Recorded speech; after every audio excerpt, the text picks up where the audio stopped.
আজ ৪ঠা বৈশাখ ১৪৩২ বঙ্গাব্দ, ২০২৫-এর ১৮ই এপ্রিল, শুক্রবার। আজকের দিনে আমি আমার প্রিয় দুজনকে একসাথে হারালাম। তরতাজা দুটি প্রাণ কেড়ে নিল ভাম নামে একটি প্রাণী। সম্ভবত ভোর ৩টে নাগাদই আক্রমণ করেছিল হয়তো। আমার প্রাণের প্রিয় এই দুজনকে, আর এরা পৃথিবীতে নেই। আজ থেকে প্রায় ২ সপ্তাহ আগে এই ভিডিওটি করেছিলাম। ভেবেছিলাম আমার প্রিয় এই দুটিকে সবার মাঝে শেয়ার করব, কিন্তু এইভাবে যে আমায় শেয়ার করতে হবে আমি কখনোই ভাবিনি।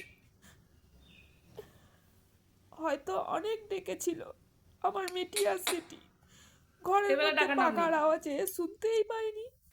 তাই যখন ভোর ৪টের সময় উঠি, তখন আমার গলার আওয়াজ পেয়ে মিঠি কষ্টের ডাক ডাকছে।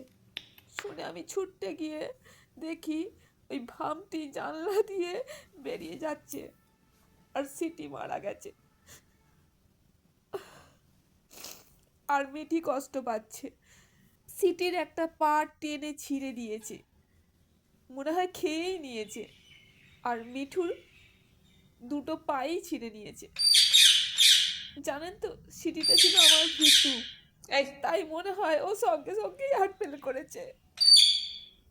মিঠিটা দুপুর ১২টা ৫০ আজকে আমাকে ছেড়ে চলে যায়। শেষ আদরটা খাওয়ার জন্য হয়তো কিছুটা সময় বেঁচে ছিল। আমার চোখের সামনে ওর প্রাণটা বেরিয়ে গেল। ওদের ছাড়া আমি সারাটা দিন যে কিভাবে কাটালাম, আর আগামী দিনগুলো কিভাবে কাটাবো জানি না। তবে আমাকে ভুলতে হবে, স্মৃতিতে সারা জীবন থেকে যাবে।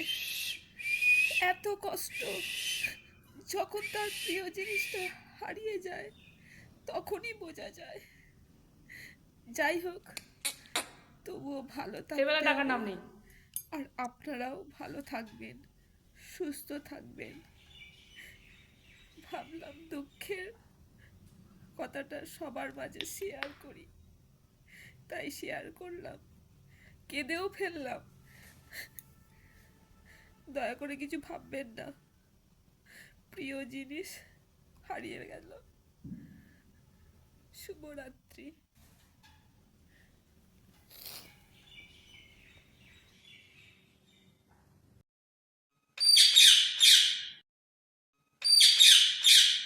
এই